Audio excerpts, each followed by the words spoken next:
Dans l'univers de Naruto, il existe certains personnages qui, pour je ne sais quelle raison, sont automatiquement sous-estimés et donc en conséquent mis au bas de l'échelle en ce qui concerne la hiérarchie des rapports de force, mais pourtant qui possèdent une puissance qui les permettrait de rivaliser avec les plus grands.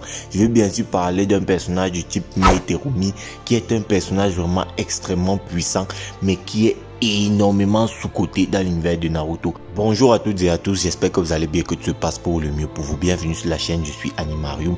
Aujourd'hui on se retrouve pour une nouvelle vidéo sur l'univers de Naruto et aujourd'hui on se retrouve pour parler du personnage de Mei Terumi. Alors on va globalement parler de la puissance du personnage de Mei Terumi et je vais vous dire pourquoi je pense que le personnage de Mei Terumi est un personnage bien plus puissant que ce qu'on pourrait penser dans l'univers de Naruto. Alors, quand je dis que Mei Terumi est un personnage bien plus puissant que ce qu'on pourrait penser, c'est bien évidemment à prendre dans son contexte. Exemple, par rapport au Senkage, Mei Terumi est un personnage bien plus puissant que ce qu'on pourrait penser. Ce n'est pas par rapport aux personnages tels que Naruto fait un d'œuvre, Sasuke fait un d'œuvre, Madara, Hashirama ou encore Minato que Mei Terumi est un personnage bien plus puissant que ce qu'on pourrait penser. Pas du tout. Eh bien, c'est par rapport aux groupes tels que les Senkage ou encore Akatsuki que Mei Terumi est un personnage bien plus puissant que ce qu'on pourrait penser parce que pour moi, parmi les Senkage, Mei Terumi n'est pas forcément la cinquième en termes de puissance. Donc les amis, on va s'attarder sur le personnage de Mei Terumi, on va s'attarder sur sa puissance globale et on va essayer de déterminer quel niveau et dans quel scale de puissance elle pourrait se situer aujourd'hui dans l'univers de Naruto Shippuden. Les amis, on va entrer dans le vif du sujet de notre vidéo sans plus tarder. Pour mieux comprendre les origines de sa puissance afin de la comparer efficacement aux autres personnages ultra puissants de l'univers de Naruto, il serait important de commencer par présenter le personnage de Mei Terumi. Mei Terumi, c'est la cinquième Mizukage du village de Kiri et en tant que cinquième Mizukage, surtout ayant pour origine le village de Kiri, Mei Terumi est un personnage qui excelle dans les techniques Suiton et donc elle maîtrise une palette de techniques Suiton vraiment exceptionnelles et ces techniques Suiton sont vraiment très puissantes comme on l'a vu dans le combat qui a opposé Madara Uchiha au Senkage, justifiant clairement à mon avis sa place dans le top 3 des meilleurs utilisateurs de la technique Suiton dans l'univers de Naruto, derrière très certainement des personnages tels que Tobirama Senju et Kisame Oshigaki. Mei Terumi est donc devenu le cinquième Mizukage du village de Kiri à la suite du quatrième Mizukage qui était Yagura. Rendez-vous compte juste les gars, Mei Terumi a vécu pendant l'époque de Yagura. Et vous êtes sans ignorer que lors du règne de Yagura, le village de Kiri était un village qui était perpétuellement en guerre. D'ailleurs, il était surnommé à cette époque-là le village de la brume sanglante.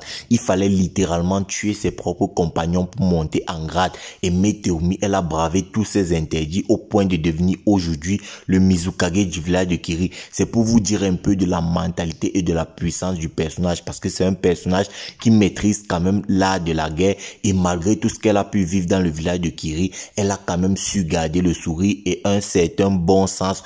Aujourd'hui, je pense que c'est ces qualités-là qui lui ont permis de devenir le cinquième Mizukage du village de Kiri. Donc Mei Terumi, c'est un personnage qui a une énorme expérience de la guerre, qui maîtrise des techniques Suiton extrêmement puissantes. Et à mon avis, même si dans la hiérarchie, selon moi, encore une fois, des meilleurs utilisateurs de la technique Suiton dans l'univers de Naruto, elle est troisième, elle n'est pas si loin que ça en termes de maîtrise de la technique Suiton comparé à Kisame Oshigaki. Et d'ailleurs, c'est pendant son règne que le nom du village de la brume sanglante a été aboli par rapport au village de Kiri. C'est pour vous dire un peu à quel point elle a été importante pour le village de Kiri et c'est donc un personnage vraiment extrêmement puissant que beaucoup ont tendance à sous-estimer. Justement, sa puissance n'est pas que conditionnée par ses techniques Suiton. Elle maîtrise aussi beaucoup d'autres techniques. D'ailleurs, elle maîtrise deux Kekkei Genkai, c'est-à-dire l'assemblage ou bien l'association de deux éléments pour en former un seul. Et ça, c'est vraiment très intéressant et c'est ce qu'on va voir tout de suite. Déjà, faut savoir que Mei Terumi maîtrise 4 des 5 éléments. Le Suiton, donc, est normalement censé être son élément de base, le Katon, le Doton et le Futon. Et dans le seul élément que Mei Terumi ne maîtrise pas, c'est le Raiton. Et ce qui est impressionnant avec cette maîtrise de la part de Mei Terumi des autres éléments, c'est que Mei Terumi maîtrise ces autres éléments, c'est-à-dire les éléments hors Suiton, aussi bien que les utilisateurs des villages originels de ces éléments-là. C'est très impressionnant. Et en plus de ça, Mei Terumi a réussi à obtenir 2 Kekkei Genkai, c'est-à-dire l'assemblage de deux éléments pour en former un.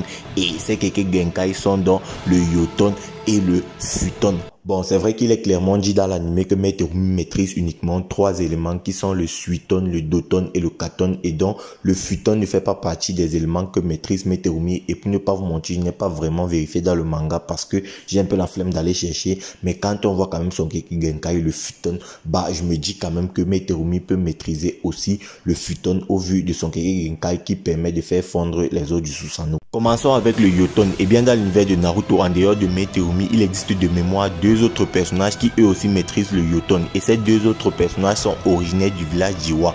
Les 2 autres personnages en question sont Roshi, l'autre du démon à 4 queues, et Kurotsushi, la petite fille de Onoki. Et donc Meterumi maîtrise 2 variantes du Yoton, contrairement à Roshi et à Kurotsushi, étant donné que Meterumi peut déjà créer la lave dans un premier temps. C'est la première variante du Yoton, et la deuxième variante du Yoton, c'est de l'acide. C'est pour vous dire un peu à quel point Meterumi est polyvalente et est extrêmement puissante, étant donné que le Yoton est une technique de rang S. C'est vraiment très impressionnant, d'autant plus que le Yoton c'est l'association du katon et du doton, et dans l'autre Songeki Genkai que Meterumi maîtrise, bah c'est le futon, et dans le futon c'est l'association du futon, c'est-à-dire l'élément vent, et du katon, ce qui produit une substance capable de faire fondre les os du Susanoo. C'est juste impressionnant. Meterumi est juste vraiment un personnage très puissant. Maintenant, il a été dit dans les databooks que Meterumi possède une force physique qui lui permet de manier avec plus de dextérité Hiram Mekarai que son porteur originel qu'est Chojuro.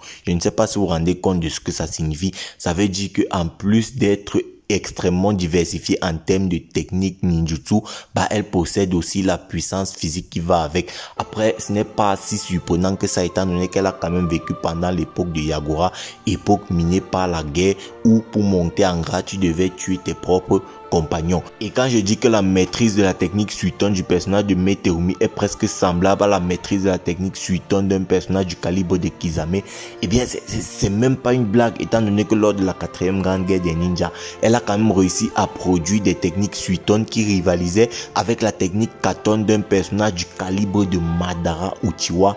Pourtant, elle était en plein désert. Je ne sais pas si vous vous rendez compte de ce que ça signifie, parce qu'on a quand même un Madara qui, grâce à sa technique katon, a rivalisé avec le suiton de tout un front de l'alliance des shinobi. C'est pour vous dire un peu à quel point Meterumi c'est un personnage de haut calibre, mais c'est un personnage qui est extrêmement sous-coté pour je ne sais quelle raison. Et même si ce n'est pas une experte en taijutsu, encore moins en genjutsu, je pense quand même que Meterumi a une immunité au genjutsu qui n'est vraiment pas à négliger, étant donné que lors du conseil des 5 Kage, elle s'est quand même trouvée face à un Sasuke Mangekyou Sharingan, et ce Sasuke ne s'est pas risqué à lancer un genjutsu banal à Meterumi. Cela prouve juste que Sasuke savait pertinemment qu'un genjutsu banal n'aurait eu aucun effet sur un personnage du calibre de Meterumi, et elle est quand même assez versatile et assez rapide pour ne pas se faire choper dans un genjutsu d'un personnage du calibre de Madara, étant donné que dans le combat qui a opposé Madara au Uchiwa Senkage, bah tu as quand même un Madara qui a été obligé d'immobiliser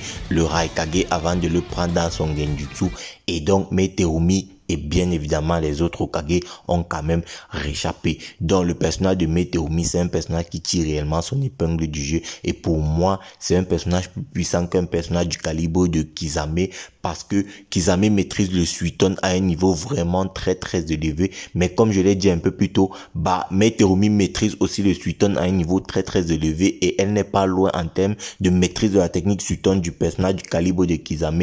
Et en plus de la technique suiton, bah Meterumi maîtrise 2 Songeki Genkai et 3 autres éléments, et donc ça c'est vraiment un plus pour le personnage de Meterumi. Et donc à mon avis, Meterumi avec tout ça est plus puissante qu'un personnage du calibre de Kisame, et pas que, étant donné que pour moi Meterumi est la 3e plus puissante des 5 Kage derrière Onoki et le Raikage, étant donné que à mon avis Meterumi est plus puissante qu'un personnage du calibre de Gaara ou encore de Tsunade, parce que là où Gaara son principal atout c'est le sable, bah le point faible du sable c'est l'eau, et le suiton c'est l'élément phare du personnage de Meterumi, et en plus de ça elle maîtrise aussi la lave et le futon, ce qui pourrait passer entre les mailles du sable de Gaara. Et derrière, Meterumi peut aussi mettre beaucoup de bâtons dans les roues d'un personnage du calibre de Tsunade, étant donné que Tsunade excelle dans le ninjutsu médical, donc n'est pas forcément ultra puissant dans les techniques ninjutsu, même si elle a un taijutsu assez considérable et une puissance de frappe assez conséquente.